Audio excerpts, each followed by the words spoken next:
This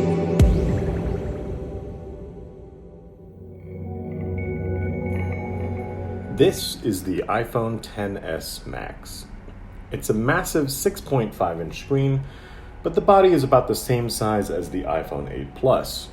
So if you're familiar with any of the plus-sized iPhones, you'll feel right at home here, and you'll also enjoy much more screen real estate. This is the phone to get if you want the largest iPhone available, but it can feel a little cumbersome to hold. The iPhone XS and XS Max are almost identical with features except for screen size and battery. It's the same lightning port and button placements, a dual 12-megapixel camera setup on the back with OIS, a power button on the right, and volume rocker on the left. You have the same gesture nav system that debuted last year on the iPhone X. So you switch apps from the bottom right here by moving on left and right. And the control center is accessible on the top right, and the notification center from the top center. It's a 6.5-inch OLED screen with a resolution of 2688 by 1242, and the new A12 Bionic processor allows for faster Face ID. It is a neural engine that's capable of processing up to 5 trillion operations per second. It's really tough to show that capability, but take a look at this ARKit 2.0 game called Elemental. You can see the game has overlaid this realistic-looking graphics on the table. It all looks so smooth with no jittery gameplay. You can tap the lightning button and strike down lightning on anywhere in the world, and that animation just looks fantastic. You can also check out Bethesda's new game Blades, which comes later this fall, which also looks fantastic. The textures look incredibly high resolution, and you can just see the movement looks really fluid and smooth without any lag or anything like that. This game takes place in the Elder Scrolls world, so if you're wondering why it's giving off Skyrim vibes, that's why. It's coming to the App Store at a later date this year.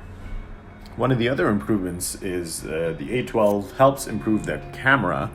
With the 12-megapixel dual stabilized cameras on the rear, you get improved portrait mode and portrait lighting features. But one of the new features is called Smart HDR. It's easy to see in the Photos app by looking at one of the demo photos that Apple has given us. For example, this one. This photo really does show the capabilities of Smart HDR. So essentially, Smart HDR takes a lot of photos and combines them to get the best lighting. Normal cameras might blow out the sun in the background or underexpose the foreground, but Apple's Smart HDR takes a lot of photos, combines them, and this is the end result. Colors and details in this photo look fantastic. The detail is incredibly sharp, and it's really impressive. But again, this is a demo photo, so we'll really need to do our own testing to make sure it can take photos like this as well. The other new feature is called depth control. So when you take a portrait mode photo, now you can adjust the depth of field or the level of blur in post. So after you take the photo, hit edit, you can see the slider at the bottom, and you can move that slider around and take a look at the background to notice the bokeh or blur. So you can see the level of intensity of the blur shifting as you move around the slider. So that gives you an extra level of customizability for tuning the photo exactly the way you want in case you realize you don't want that much blur, or maybe you do, or just something in the middle. It's pretty neat. So that's the iPhone XS Max. It's absolutely massive. For comparison, here's the 5.8-inch iPhone XS. The Max is definitely the phone you want to get if you want the biggest screen iPhone available. Apple said the battery life should last 1 hour and 30 minutes more than the iPhone X. It does start at $1,100 for the base storage model. That includes a 512 gigabit storage model as well. It's also available.